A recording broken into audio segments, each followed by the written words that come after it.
Договор о сотрудничестве между Торгово-промышленной палатой и Государственным инвестиционным агентством подписан с целью привлечения инвесторов и исходит из необходимости координации усилий государственных и предпринимательских структур, направленных на улучшение инвестиционного климата в республике, чтобы сформировать развитую инфраструктуру обслуживания предпринимательства, эффективно решать задачи, которые стоят перед ними. По мнению президента ТПП Тамила Мирсхулава, необходимы согласованные действия общественных и государственных организаций. Для торгово-промышленной палаты очень важно оказание поддержки предпринимательскому сообществу нашей страны и всем тем, кто пожелает с ними сотрудничать, потому что мы являемся своего рода мостом между бизнесом и властью.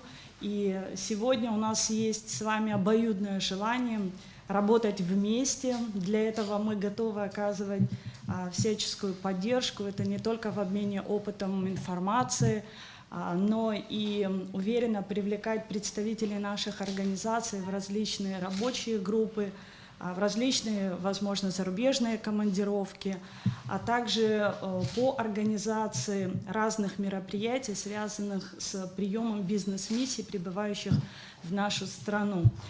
Уверена, что между нами есть много общего, но самое главное, на наш взгляд, то, что нас объединяет, это привлечение инвестиций в республику и желание помогать предпринимателям, всем тем, кто пожелает создать свой бизнес на территории нашей страны.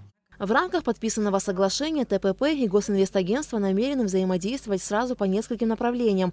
Это сотрудничество в разработке инвестиционных предложений, в проведении анализа эффективности инвестпроектов и в разработке предложений по повышению их привлекательности.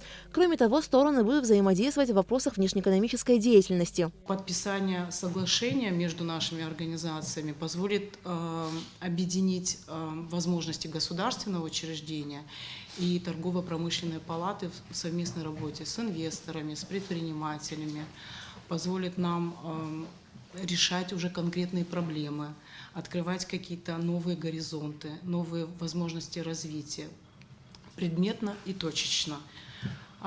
Мы рады, что у нас есть сегодня такая возможность, и что мы можем не говорить, а дальше уже с вами предметно показывать результат нашего взаимодействия.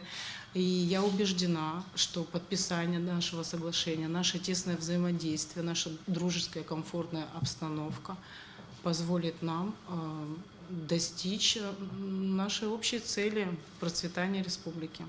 В рамках реализации подписанного соглашения стороны будут проводить консультации, совместные рабочие встречи, семинары, круглые столы в целях выработки предложений по проблемам, представляющим взаимный интерес.